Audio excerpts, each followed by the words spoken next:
हजरत उमर जब नारा लगाते ना तो कैसे किस तरह कांपते।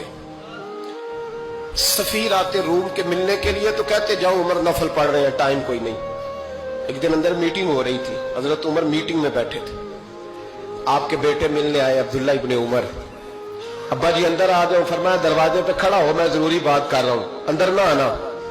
जनाब अब्दुल्ला इब्ने उमर कहते मैं दरवाजे पे खड़ा हो गया। थोड़ी देर गुजरी तो इमाम हुसैन भी आ गए। एक हदीस में एक रवायत में इमाम हसन का लफ्ज भी है।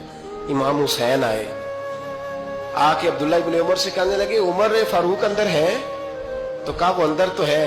तो कहा आप क्यों दरवाजे पे खड़े?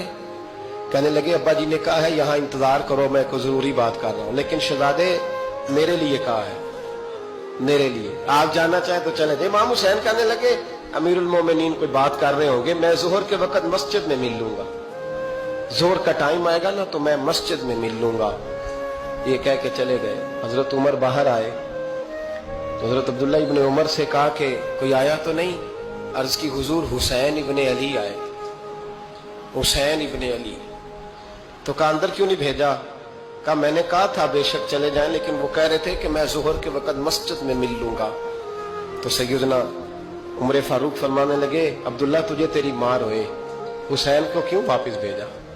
फिर उमर दुनियादारों के सामने डटना, खड़ा होना उमर पे खत्म है, लेकिन जो अंदर की बात है ना, रूह की, जो अकीदत की बात है, जो वफा का रिश्ता है, उसको कौन समझे? ये जो रूह की मजबूरियां हैं, ये जो वफा की मजबूरियां हैं, इसे लोग क्या समझें? इन्हें क्या पता कि मुर्शद के बेटे के पैर चूमने में हुस्न क्या होता है? इन्हें क्या पता कि जब उस्ताद का बेटा घर में आता है तो दिल करता है मकान बेच के इसे दे दें, इसके बाप की नेकियां बड़ी हैं। जनाब उमर फारूक दौड़े गए, इमाम हुसैन के दरवाजे पे दस्तक दी। इमाम हुसैन बाहर रखा, शहजादे यार मिलने आए थे, बगैर मिले क्यों आ गए? अर्ज की कि आप मसरूफ थे, आपके अपने बेटे भी दरवाजे पे खड़े थे, तो मैं वापस आ गया। इमाम हुसैन कहते उमर जज्बात में आ गए, सर से पगड़ी गिर गई, कहने लगे हुसैन मेरे बेटे का और हुसैन का क्या मुकाबला? क्या उसकी मां का नाम फातिमा ज़हरा है? क्या उसकी नानी का नाम खतीजतुल कुबरा है? क्या उसके नाने का नाम मोहम्मद मुस्तफा है? और फिर सर से पगड़ी उतरी थी, अपने बाल जोर से पकड़ लिए, कहने लगे हुसैन मैं ना मक्के में ऊंट चराया करता था और डंडों से मार खाता था अपने बाप से। ये जो आज सारी दुनिया में उमर के नारे लगते हैं, ये तेरे नाने का सदका है। शहजादे मेरी वफा और मेरी वफा में जब तेरा दिल करे ना दौड़ के आ जाया कर। उमर तो लोग, एक दिन इमाम हुसैन ने आके ना जनाबे फारूक आजम से कहा, खुतबा दे रहे थे बच्चों की, तभी शुरू में पता नहीं क्या बात आई इमाम हुसैन के दिल में, कहने लगे उमर नीचे उतरो, ये मेरे नाना का मिंबर है।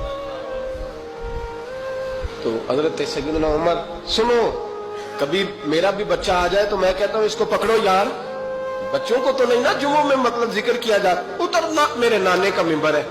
जनाब उमर उतर के नीचे खड़े हो गए, तो कहा जा जाके अपने नाने के मिंबर पे बैठ। तो हजरत उमर रो पड़े, कहने लगे शहजादे मेरे नाने का मिंबर ही कोई नहीं है ही नहीं, ये मिंबर ये मुसल्ले ये तेरे नाने की शान है, मेरे नाने का कोई मिंबर नहीं, तेरे ही नाने का मिंबर है। थोड़ी देर खड़े रहे तो इमाम हुसैन कहने लगे अच्छा कोई नहीं आपके नाने का मिंबर का नहीं? का चलो फिर मेरे नाने के मिंबर पे बैठ जाओ, चलो खैर है, कोई नहीं आपके नाने का? क्या नहीं? तो कहा कोई नहीं फिर मेरे नाने के। जब हजरत उमर बैठे तो बड़ा शानदार जुमला का फरमाने लगे मैं मिंबर पर मर्जी से नहीं बैठा था, मुझे अबू बकर ने बिठाया था, और फिर हुसैन के कहने पे मैं उतरा हूं, अब मुझे हुसैन ने बिठाया है, अब किसी की जुर्रत है तो उमर को उतार के दिखाए, अब मैं हुसैन का तेरी नस्ल पाक में। यार कितनी बेशर्मी की बात है, लोग इमाम हुसैन को बागी कहें।